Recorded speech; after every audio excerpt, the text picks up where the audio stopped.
हरे कृष्णा राधे राधे। वैशाख मास महात्म अध्याय 28।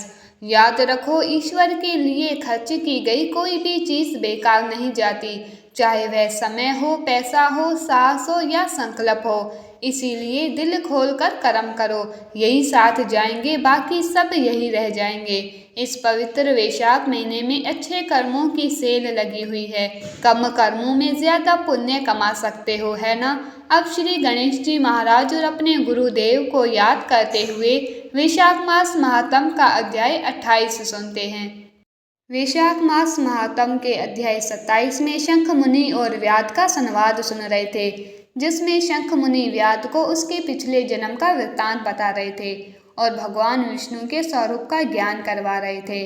अब आगे भगवान विष्णु की महिमा और स्वरूप बताकर शंख मुनि कुछ देर रुके, फिर पुनः बोले, ये संपूर्ण जगत प्राण से उत्पन्न हुआ है। प्राण स्वरूप है, प्राण रूपी सूत्र में पिरोया हुआ है। प्राण ही जीवन का आधार है। सबका आधारभूत ये सूत्र आत्मा प्राण ही विष्णु भगवान है, ऐसा विद्वान पुरुष कहते हैं। शंख मुनि की बात सुनकर व्याध ने पूछा, हे ब्राह्मण, जीवों में ये सूत्र आत्मा प्राण सबसे श्रेष्ठ किस प्रकार से है। तो ऋषि शंख ने कहा, व्याध, पूर्व काल में सनातन देव भगवान नारायण ने ब्रह्मा आदि देवताओं की सृष्टि करके कहा, देवताओं, मैं तुम्हारे सम्राट के पद पर ब्रह्मा जी की स्थापना करता हूँ। यही तुम सबके स्वामी है। अब तुम लोगों में से जो सबसे अधिक शक्तिशाली हो, उसे तुम स्वयं ही युवराज के पद पर प्रतिष्ठित कर लो। भगवान के इस प्रकार कहने पर इंद्र आदि सब देवता आपस में विवाद करते हुए कहने लगे, मैं युवराज होऊंगा, मैं युवराज होऊंगा। किसी ने सूर्य को श्रेष्ठ बताया तो किसी ने इंद्र को। किसी की दृष्टि में कामदेव ही सबसे श्रेष्ठ थे। कुछ लोग मौन ही खड़े रहे।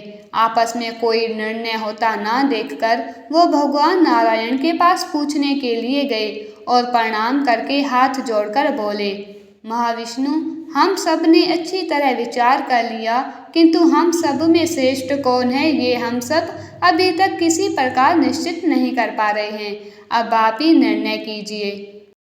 तब भगवान विष्णु ने हंसते हुए कहा, इस विराट ब्रह्मांड रूपी शरीर से जिसके निकल जाने पर ये गिर जाएगा और जिसके प्रवेश करने पर पुनः उठकर खड़ा हो जाएगा, वही देवता सबसे श्रेष्ठ है। भगवान के ऐसा कहने पर सब देवताओं ने कहा, अच्छा, ऐसा ही होगा। तब सबसे पहले देवेश्वर जयंत विराट शरीर के पैर से बाहर निकले।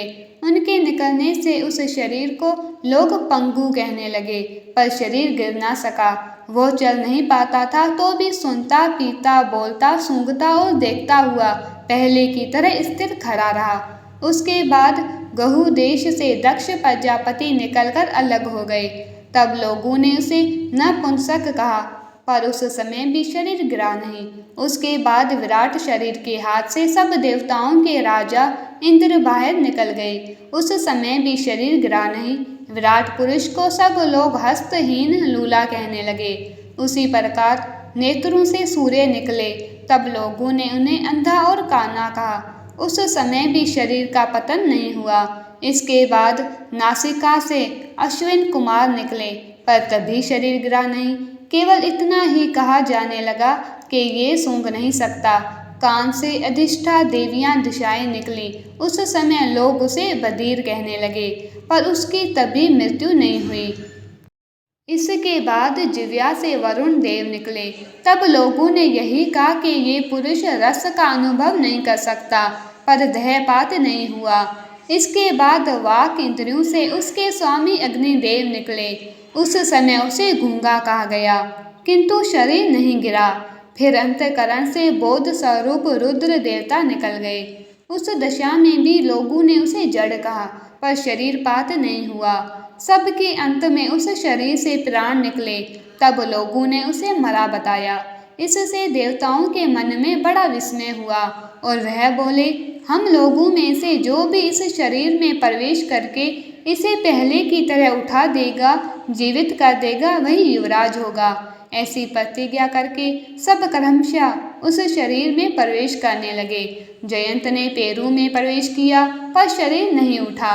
प्रजापति दक्ष ने गहु इंद्रियों में प्रवेश किया, पर फिर भी शरीर नहीं उठा। इंद्र ने हाथ में, सूर्य ने नेत्रों में, दशाओं ने कान में, वरुण देव ने जिह्वा में, अश्विनी कुमार ने नासिका में, अग्नि ने वाक इंद्रियों में तथा रुद्र ने अंतःकरण में प्रवेश किया, पर वह शरीर नहीं उठा। सबके अंत में प्राण ने प्रवेश किया, तब वह शरीर उठकर खड़ा हो गया। तब देवताओं ने प्राण को ही सब देवताओं में श्रेष्ठ निश्चित किया। बल, ज्ञान, धैर्य, वैराग्य और जीवन शक्ति में प्राण को ही सबसे अधिक मानकर देवताओं ने उसी को युवराज पद पर अभिषेक किया। इस उत्कृष्ट स्थिति के कारण प्राण को उक्त कहा गया।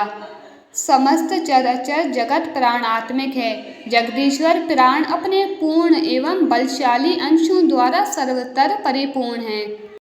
प्राणहीन जगत का अस्तित्व ही नहीं है। प्राणहीन कोई भी वस्तु वृद्धि को नहीं प्राप्त होती। इस जगत में किसी भी प्राणहीन वस्तु की स्थिति नहीं है। इस कारण प्राण सब जीवों में श्रेष्ठ है, सबका अंतरात्मा और सर्वाधिक बलशाली सिद्ध हुआ। इसीलिए प्राण उपासक प्राण को ही सर्वश्रेष्ठ कहते हैं। प्राण सर्वदेवात्मिक है, सब देवता प्राणमय है। वह भगवान वासुदेव का अनुगामी तथा सदा उन्हीं में स्थित है। मनीषी पुरुष प्राण को महाविष्णु का बल बतलाते हैं। महाविष्णु के महात्म्य और लक्षण को इस प्रकार जानकर मनुष्य पूर्व बंधन का अनुसरण करने वाले अज्ञानमय लिंग को उसी समय त्याग देता है, जैसे सांप पुरानी केचरी को त्यागता है। लिंग देह का त्याग करके वो परम पुरुष अन्नामय भगवान नारायण को प्राप्त हो जाता है। शंख मुनि की कही हुई ये बात सुनकर व्याध ने पुनः पूछा, ब्राह्मण, जब प्राण इतना महान, प्रभावशाली और इस संपूर्ण जगत का गुरु और ईश्वर है, तब लोगों में इसकी महिमा क्यों नहीं प्रसिद्ध हुई? शंख मुनि ने कहा, पहले की बात है, प्राण अश्वमेघ यज्ञों द्वारा अन्नामय भगवान नारायण का यजन करने के लिए गंगा के तट पर प्रसन्नतापूर्वक गए। अनेक मुनि गणों के साथ उसने फलों के द्वारा पृथ्वी का शोधन किया। शोधन होता है खोदना। उस समय वहाँ समाधि में स्थित हुए महात्मा कर्ण बांबी की मिट्टी में छुपे हुए बैठे थे, क्योंकि वो साधना करने के लिए बैठे हुए थे और उनके ऊपर मिट्टी का ढेर बन गया था, जो प्राण को नहीं दिखा। हल जोतने पर बांबी गिर जाने से वह बाहर निकले और क्रोधपूर्वक देखकर सामने खड़े हुए महाप्रभु प्राण को श्राप देते हुए बोले, देवेश्वर, आज से लेकर आपकी महिमा तीनों लोकों में, विशेषता भूलोक में प्रसिद्ध नहीं होगी। हाँ, आपके अवतार तीनों में विख्यात होंगे। ये उन्होंने श्राप दिया था। इसके बाद शंख मुनि बोले, हे व्याध, तभी से संसार में महाप्रभु प्राण की महिमा प्रसिद्ध नहीं हुई। हम कहते हैं न इंद्र हमारे हाथ के देवता, उनकी तो हम करते हैं, पर अपने प्राणों की जो भगवान विष्णु ही है, उनकी हम नहीं करते। तो उसकी वजह है ये, भूलोक में तो उसकी ख्याति विशेष रूप से नहीं हुई। हे व्याध, जो कुछ तुमने मुझसे पूछा सो सब मैंने कह दिया। अब जो कुछ और पूछना चाहते हो वो भी पूछो, कुछ विचार मत करो। वैशाख मास महात्म अध्याय 27 संपूर्ण। देखो, श्री हरि की भक्ति बिना मुक्ति संभव ही नहीं। अभी भी समय है, ये मानव जीवन यूं ही व्यर्थ मत करो। बहुत मुश्किल से मानव जीवन मिलता है। जीवन क्षण भंगुर है, अभी है और अभी नहीं, तो क्यों कल युग के लिए परपंच करें। प्रेम से, मन से, भाव से हर समय, हर पल, हर सांस के साथ जाप करते रहो। हरे कृष्णा कृष्णा कृष्णा हरे हरे, हरे राम राम राम हरे हरे। याद रखो, कलयुग केवल नाम आधार है। नाम जाप से ही कृष्ण प्रेम, भक्ति, शक्ति, मुक्ति सब मिल सकती है ना। लास्ट में एक रिक्वेस्ट, वैशाख माह के महात्म को सबको बताओ, ज्ञान बांटने से बढ़ता है। प्लीज़ इन वीडियोस को ज़्यादा से ज़्यादा शेयर करके अपने शास्त्रों का, अपने धर्म का प्रचार करो। ये भी एक सेवा है। Please like, share and subscribe. जय श्री कृष्णा।